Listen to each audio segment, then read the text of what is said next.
Test 3, Section 1. You will hear a science student inquiring about English courses at a university language centre. You now have 30 seconds to read questions 1 to 7.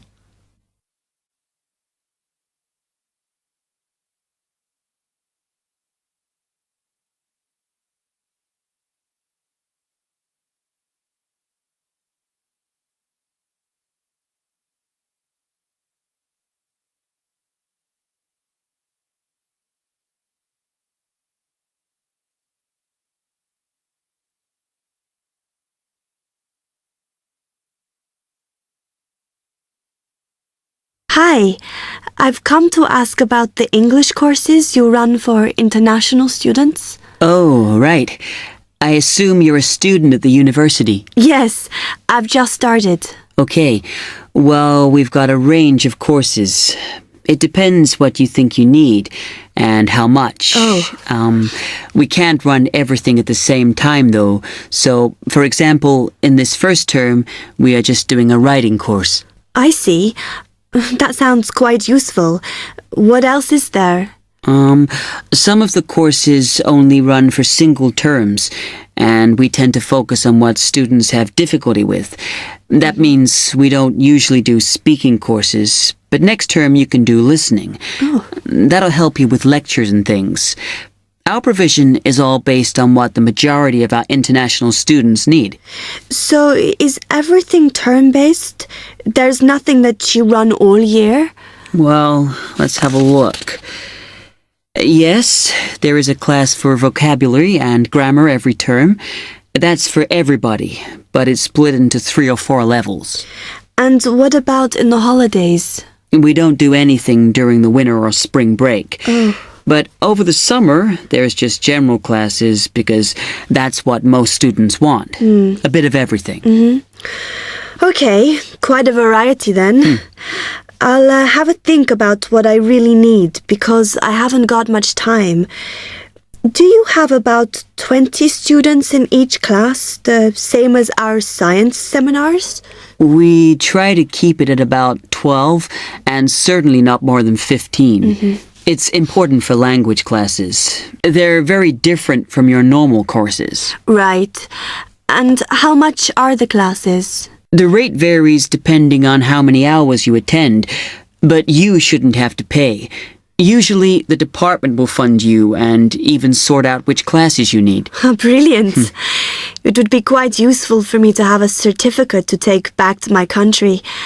Do you put us in for exams? Yes, but we don't like them to clash with your main course exams in June, so we run them in May. Oh. That leaves you time for revision. Do I have to sign up for something now? I'm not quite sure what I want. Classes haven't quite started yet, so you've got time to decide what you do. All we insist is that you sign up before week 5. That gives you about 3 weeks to decide. Okay. You now have 15 seconds to read questions 8 to 10.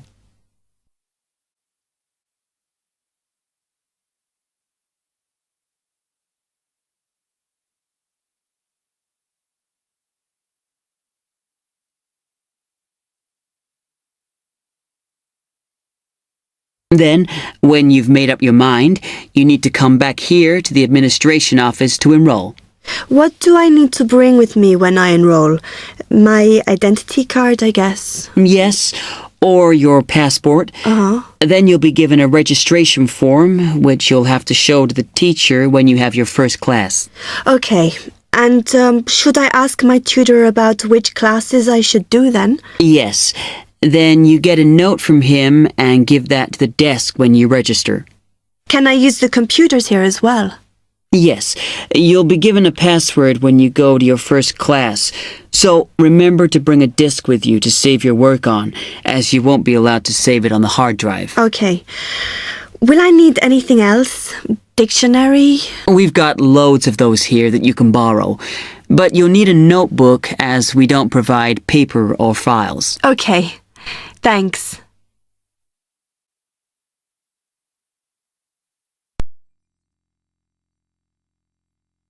Now turn to Section 2. Guide talking about a sea life centre. First, you have some time to look at questions 11 to 17.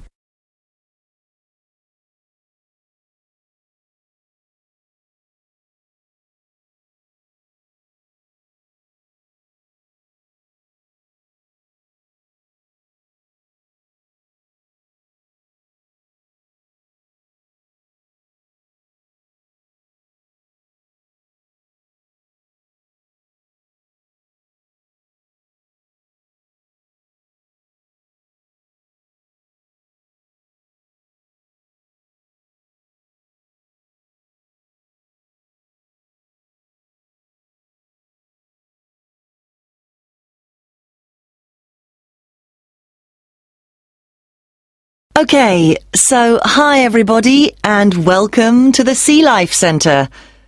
Before you start on your tour, I'd just like to give you some information about things to look out for as you go.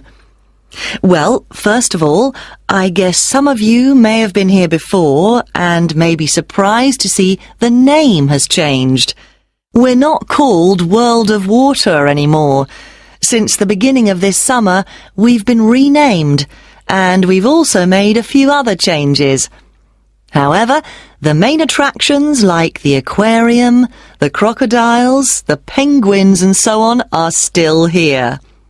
But we have a new restaurant and picnic area, and the latest thing that we have, and it was only finished last week, is the splash ride.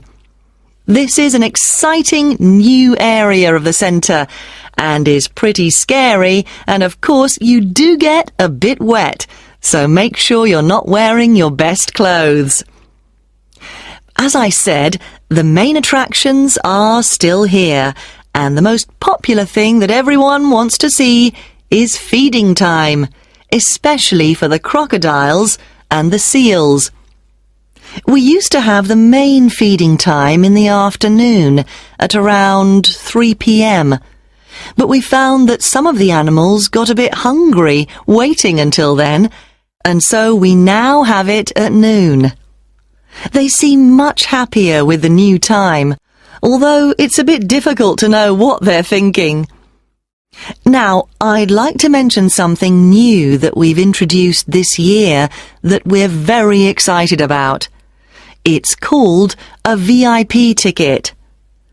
The VIP ticket costs an extra £2 per person, and you will be amazed at what it allows you to do. With this, you'll be allowed to feed the sharks. Now, I know that for some people, this might be quite a frightening thing to do, but it is perfectly safe. For those of you who are a bit unsure, we do have a video you can watch to see what happens. It's a great experience, and your friends will be very impressed. Speaking of friends, I'd just like to remind you that the Sea Life Centre will be more than happy to organise a birthday party for you and your family and friends. If you need more details, you can speak to me afterwards, and there are also forms at the entrance that you can fill in. I'd also like to bring your attention to the good work that the Sea Life Centre is doing in support of animal conservation. I'm sure you're all aware of the worrying situation with a large number of species facing extinction. Here at the Sea Life Centre, we're taking action by asking as many people as possible to sign a petition. Once we have over 5,000 signatures, we are planning to send it to the government in the hope that more people will begin to take it seriously. Right, well, there's obviously a lot going on at the centre and a lot of things to discover. At all the attractions, there is helpful information, so please read as much as you can, and if you want to see what you've remembered, please do the quiz after your visit. There are no prizes, of course, but I'm sure you'll be surprised by how much you've learnt. Before you hear the rest of the conversation, you will have some time to look at the questions 18 to 20.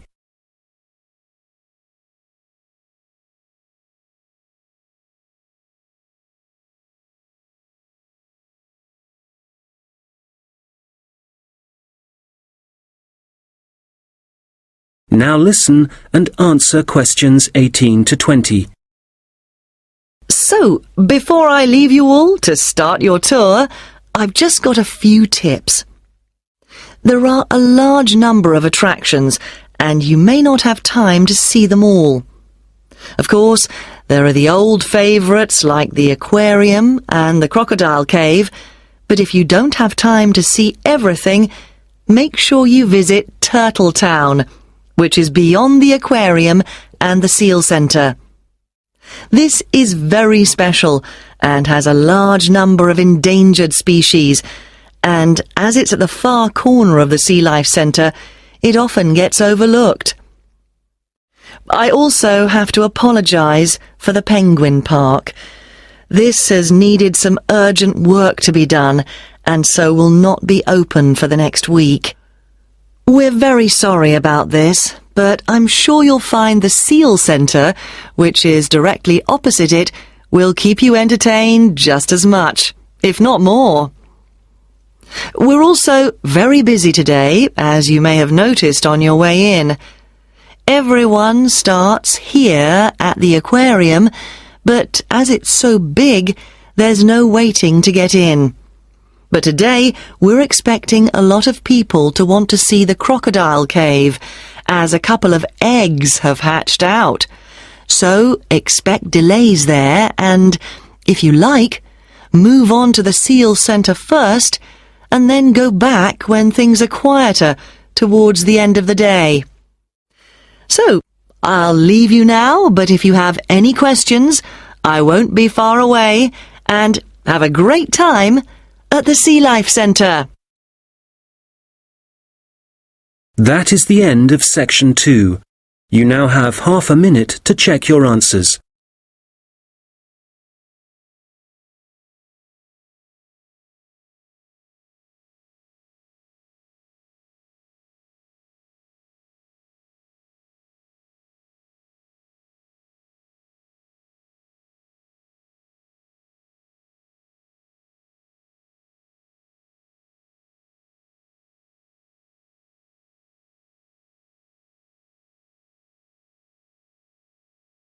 Now turn to section 3.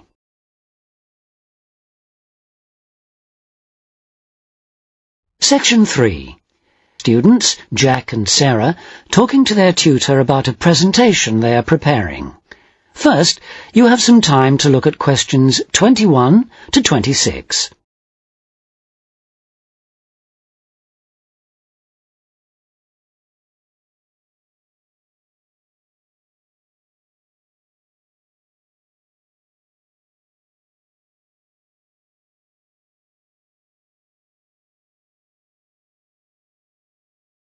Now listen carefully and answer questions 21 to 26. Hello, you two. Have a seat. Okay. So you're going to tell me about the presentation you're preparing for next week's marketing seminar, right? That's right. Marketing seminar, right? That's right. We've drafted this plan for you to look at. Okay, thanks. Perhaps you could just talk me through it, could you? Sarah, do you want to begin? Yes. Well, we're going to compare the websites of two bicycle companies. Right, and they're called Hills Cycles and Wheels Unlimited. Yes.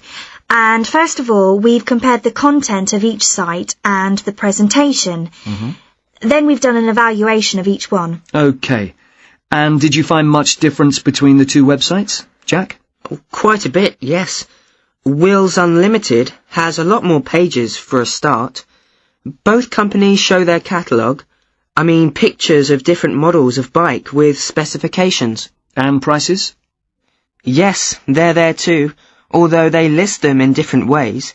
Hill Cycles have got them next to the pictures, and Wheels Unlimited show them on a separate page. But Wheels Unlimited advertises lots of other products connected with bikes, like helmets and clothing and tools. Yes, all kinds of things. And hill cycles? No, they only show the bikes themselves. Okay.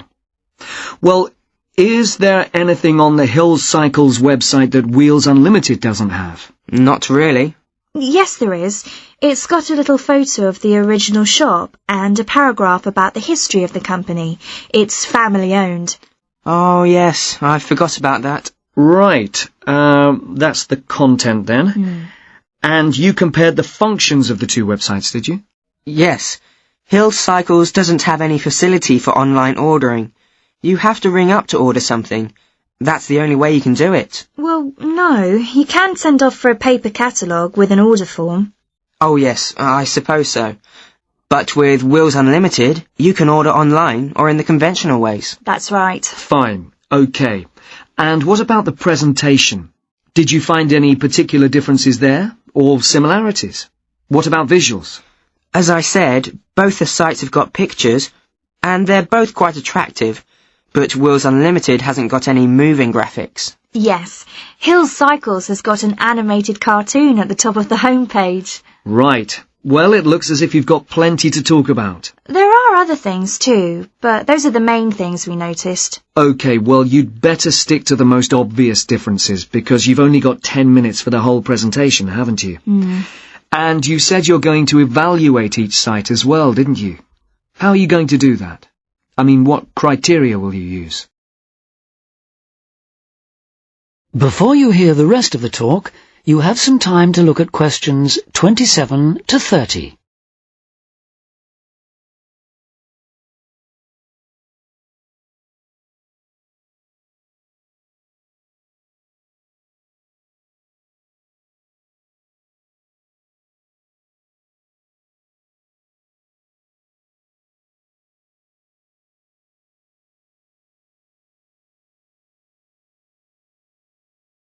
Now listen and answer questions 27 to 30.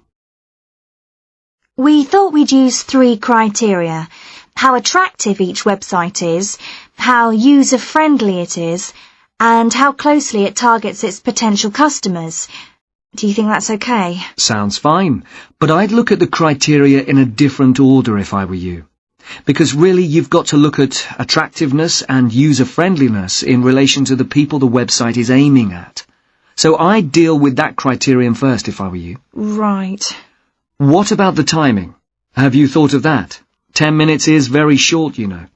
Yes, we tried it out. Several times. And we've decided to spend 4 minutes comparing the two sites, then 3 minutes evaluating them, and leave 3 minutes for questions. That's not really enough, but... Well, it sounds about right to me. You've got 10 minutes altogether, and you've got to stick to that limit. It's good practice. And at least the audience won't have time to get bored. What visuals are you going to use? We're going to use PowerPoint and a flip chart as well. So we can show 2 things at once. For example, we're going to start by showing the home pages of each website, and we're going to put up a list of key features on the flip chart at the same time. Okay, and it's a joint presentation, so have you decided how you're going to share the work? Yes. First we thought we'd keep taking it in turns to speak. Sarah would say a bit, then I'd take over, and so on. Then we thought we'd just divide it into 2 equal parts, and do 1 part each. But it was all too complicated. So Sarah's going to do all the talking, and I'm going to manage the visuals, and hope we can coordinate properly. It's the only way we can fit everything in. Well, good. You've obviously worked hard, and you've been very careful with the details. Only one thing I would say. Make sure that you keep your visuals simple. I mean, if you're showing a list of key features, for example, you should make it as brief as possible. Just use bullet points and simple phrases, even single words. Your audience won't have much reading time. It's a classic mistake with seminar presentations to present so much information that the audience can't process it quickly enough, and they stop listening to what you're saying. Okay? Yes, right, okay. And now let's talk about something else. That is the end of section 3. You now have half a minute to check your answers.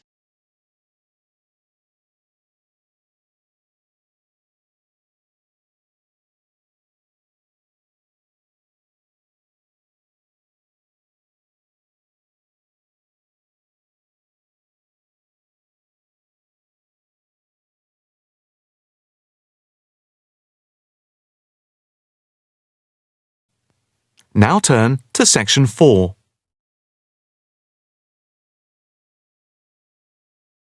Section 4.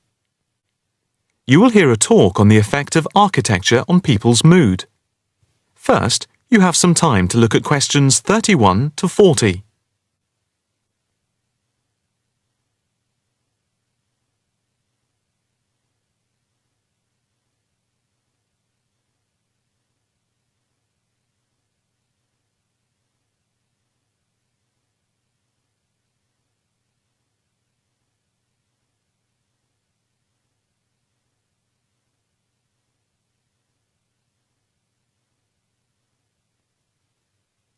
Now listen carefully and answer questions 31 to 40. My group has been doing a project on the importance of architecture in people's lives and whether it has any impact on the lives of people in general. The main part I have played is in the collection of data to find out what effect, if any, various buildings have on people's mood, i.e. whether ugly buildings make people unhappy and whether beautiful buildings do the opposite. We had originally thought of starting measuring people's reactions by using a questionnaire with about 40 questions, which we were going to hand out to people, including students at the university. But we were worried that doing the questionnaire would be too time-consuming for people to fill in, so we gave up the idea. I then asked several of the postgraduate students for advice.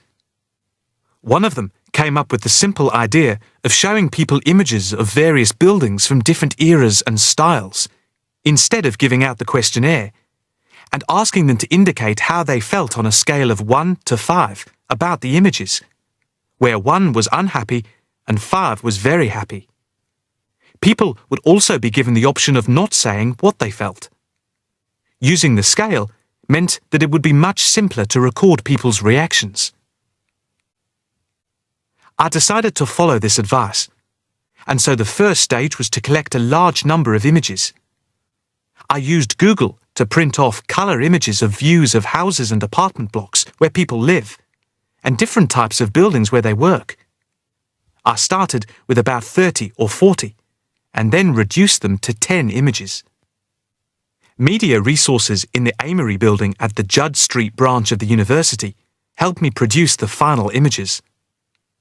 I had them blown up to A4 size, and we used colour rather than black and white to make the detail on the images clearer. We made 5 sets of images, and for protection when handling, we pasted the images onto hard card. Then, using a machine to wrap them with plastic, we laminated the cards. 5 of us targeted different age groups.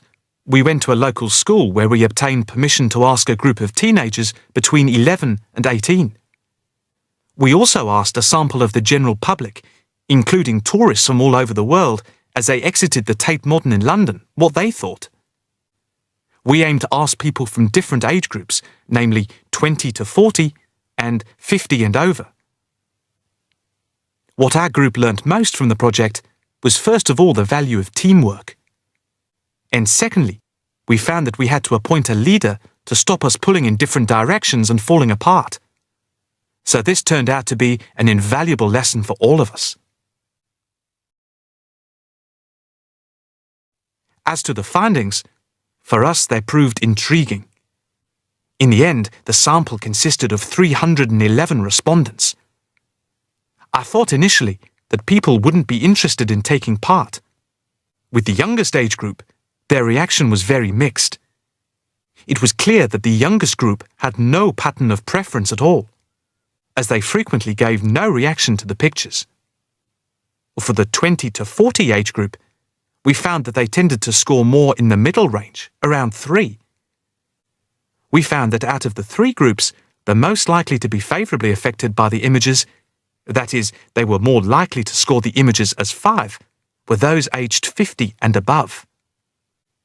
And nobody in this age group failed to say what their reaction was, which was unique for the 3 groups. In total, I have to say that about 71 people indicated that they had no reaction at all to an image. Our general conclusion is that we need to find out more about why people react as they do, by perhaps giving them a chance to give reasons for their decisions. I would like to finish there and give my teammates a chance to add anything I've missed or take any questions or suggestions. That is the end of section 4. You now have half a minute to check your answers.